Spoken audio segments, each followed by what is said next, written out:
Adrian Cole didn't hear the sound of his own body hitting the marble floor.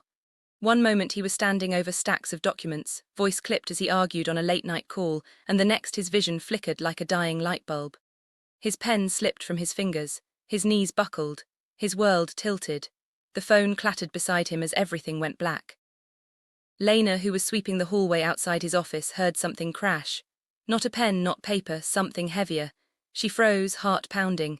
Then she dropped her broom and sprinted toward the door, pushing it open without permission. Her breath caught. "Mr. Cole," she cried out, rushing to his side. He lay on the floor, breathing shallowly, face pale, eyelids twitching like he was trapped in a nightmare. She knelt beside him, shaking his shoulder. "Sir, can you hear me? Please open your eyes." He didn't move. Panic surged through her, but she forced herself to focus. She grabbed the water bottle from his desk, sprinkled water on his forehead, and gently lifted his head onto her lap. "You're okay," she whispered, voice trembling. "Please, just stay with me."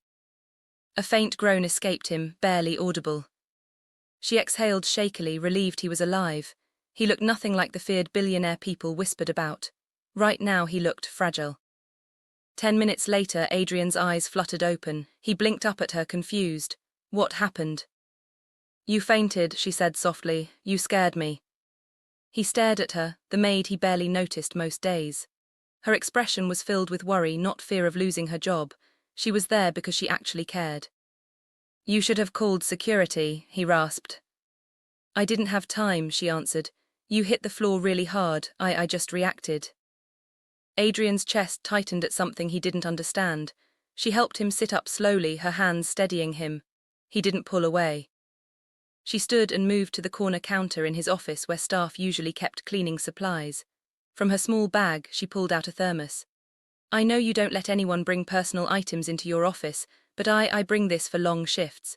It helps me stay awake." She poured him a cup of warm coffee and placed it on the table beside him. "Please drink, you need something warm." Adrian stared at the cup. The aroma rose in soft waves, sweet and earthy, strangely familiar. He lifted it with trembling fingers and took a sip. He froze. The room seemed to tilt again, but not with dizziness, memory. A small kitchen, his mother humming, a chipped white mug, warmth, safety. He hadn't tasted this in over 20 years. Lena saw his expression shift and stepped back. "I'm sorry, I shouldn't have assumed." "What is this?" Adrian asked quietly. "Just coffee," she said, "my mom's recipe." He didn't speak for a long moment. Then he looked at her properly, as if seeing her for the first time. "Thank you," he said, voice low, sincere. That was the night everything changed. The next morning, the entire building noticed Adrian arriving unusually early. The guards looked startled. The secretaries whispered. Normally, he walked in with a storm cloud over his head, ignoring everyone, eyes glued to his phone. But today he stood in the lobby for a second, almost as if he was waiting for something. Or someone. When he reached his office, he found Lena already sweeping. She nearly jumped when she saw him. Sir, I didn't expect you yet." "You're early," he said. "So are you," she replied softly. His eyes drifted to her bag. "Do you have more of that coffee?"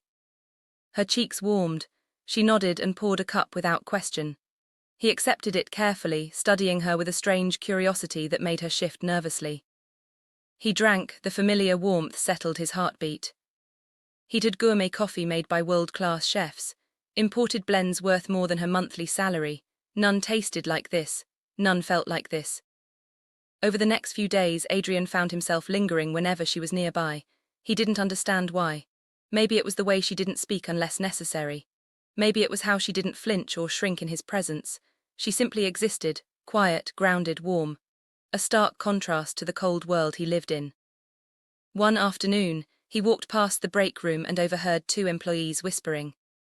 "Did you see how the boss smiled yesterday? That never happens." "I heard it was because of the new maid, the tiny one with the sweet voice." "Impossible, he doesn't even notice staff." Adrian frowned. Had he smiled? Later that day, he approached Lena again. "You look tired," she said gently. He blinked. "I'm fine." "You look tired," she repeated. "When was the last time you slept properly?" He didn't answer. She sighed and pulled a small sticky note from her pocket. "Try this breathing technique. It helps when I'm overwhelmed. He stared at her baffled. No one had spoken to him like that in years. Usually people were terrified, overly formal or fake sweet hopping for favors. But she didn't treat him like a billionaire.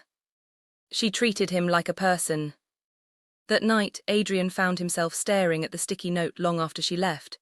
He actually tried the breathing exercise. It helped more than he cared to admit. By the end of the week, the security cameras caught photos of Adrian leaning against a counter, actually talking, to Lena while she brewed coffee. Those photos leaked to gossip blogs within hours. Billionaire Cole caught flirting with Maid.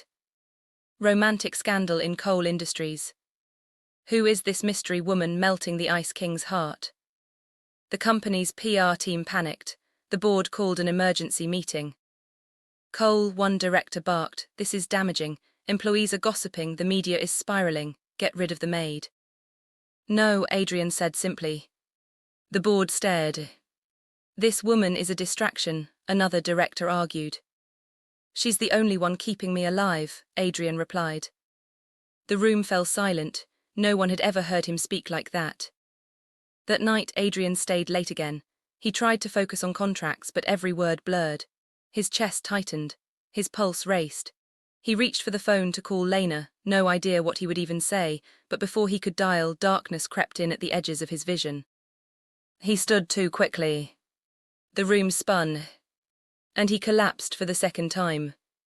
When he woke up, Lena was there again, holding his hand tightly, eyes red like she'd been crying. "Don't scare me like that again," she whispered. "Please." He swallowed, his voice hoarse. "You came again." "Of course I did." Her hand was warm around his. He didn't let go. After that moment, everything changed more drastically. He opened up more, told her about the cafe his mother once ran, how he used to help stir the coffee, how he lost her young and buried every soft part of himself afterward. Lena listened, really listened. And Adrian realized he had been hungry for that, for attention without agenda. But their fragile peace shattered the moment his family returned from a month-long overseas trip. They stormed into his office the next morning. His father slammed a newspaper onto the table. "What is this nonsense about you and a maid?" Adrian didn't flinch. "It's none of your concern." "It is our concern," his sister snapped. "You are humiliating this family." His stepmother folded her arms. "Fire her immediately." "No." Adrian, his father roared. "You will destroy your legacy for a servant girl." Adrian's jaw tightened. "She is nothing like what you think." "Then keep her away from the company," his sister hissed, "or we will." He didn't answer, and that silence was taken as weakness.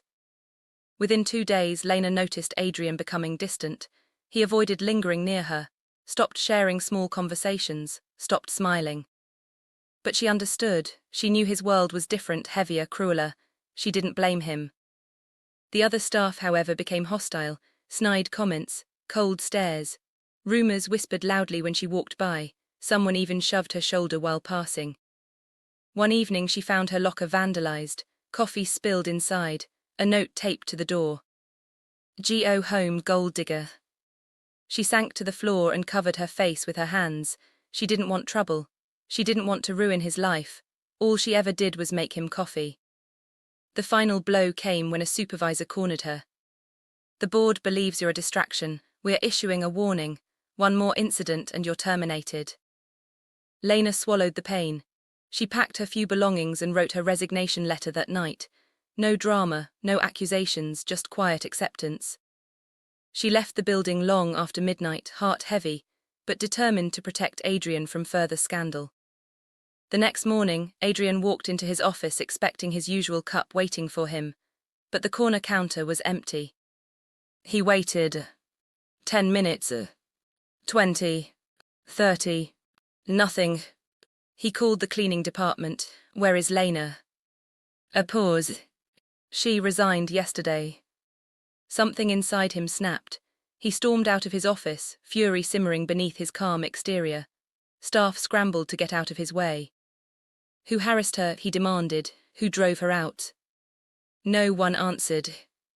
He fired 3 department supervisors on the spot, shut down the entire floor for investigation, but none of it mattered. Lena was already gone. Later that day, Adrian faced a massive press conference for a merger deal. Cameras flashed, reporters shouted questions, and then one voice cut through the noise. "Mr. Cole, did you force a maid to resign after rumors of a relationship?" Adrian looked up. This was his crossroads. Every executive held their breath. His family glared from the front row, ready to destroy him if he said the wrong thing. But Adrian stepped up to the microphone, heart pounding but steady. "She didn't cause a scandal," he said. "She saved my life twice. She reminded me of who I was before the world buried me." He looked directly into the cameras. "You want the truth. If choosing her means losing everything else, then I choose her." Gasps erupted across the room. His father stood abruptly, livid, but Adrian walked off stage without waiting for a response. He didn't care. He found her 2 days later, working in a tiny street cafe, wiping down tables with quiet resignation. She froze when she saw him standing outside in casual clothes. No suit, no guards, no entourage. "Mr. Cole," she whispered. "Adrian," he corrected softly. She swallowed. "Why are you here?" He stepped closer. "Because I made my choice." She looked conflicted. "You shouldn't have thrown away everything for me." He shook his head. "I didn't throw anything away. I finally picked something that mattered." Her eyes softened. "I thought I was ruining your reputation." "You saved me," he said. "You gave me back something I lost a long time ago." She hesitated, voice trembling. "What was that?" "Warmth." His words broke her. He held out his hand. "Will you teach me how to make that coffee again?" She slowly reached for his hand, tears brimming. "Only if you promise to stop collapsing everywhere." He actually laughed, a sound she had never heard from him before. "Deal." 3 months later, the doors of a small cafe opened on a quiet corner street. Adrian named it Warm Brew. The sign was simple, the interior cozy. Lena managed the counter. Adrian brewed coffee using her mother's recipe. They worked side by side every morning, talking, laughing, living. And Adrian Cole, once the Ice King, found peace not in boardrooms or billion-dollar deals, but in a tiny cafe beside the woman whose coffee melted his frozen heart. If you enjoyed this story, make sure to subscribe to the channel, like this video, and drop a comment about your favorite moment. Your support helps us bring you more amazing stories every week.